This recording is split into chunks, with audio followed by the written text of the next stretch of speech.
the evidence is pretty clear that somehow societies as a whole, if you like, but certainly policymakers, have been a little slow to realize that the policies and the efforts and the technologies that seemed necessary after the Second World War, simply to boost yield, get the output up, was really an urgent public welfare issue. And we succeeded rather well at that. And farmers have made their own creative contribution to that agenda. We sort of persisted somehow with this agenda long after it became evident that we'd somehow lost sight of the fact that all farming, including perhaps the development of synthetic life forms, which might or might not become part of our food system in the future, really depends on freely evolving natural biology. And the more we destroy that, the less options we have for the future, way into the far future.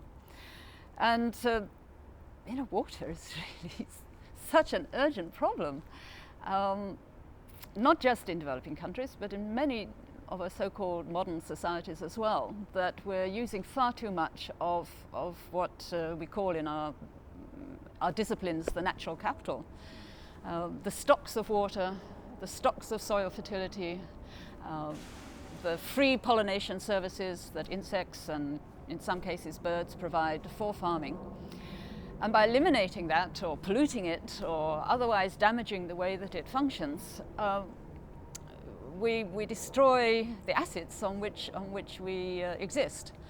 So we have to become a lot smarter, not at mining our assets, but of managing the flows of the way that water gets regenerated in our rivers and in our groundwater, the way that agrobiodiversity sustains itself, the way that soil fertility can be regenerated. I mean, I was just reading a scientific report from the high Andes of Ecuador, where human cultures and magnificent food systems, highly productive for thousands of years, have been developed on the basis of the ice cap on the high mountains that then melts slowly through the summer months and provides water for the crops and drinking water for people.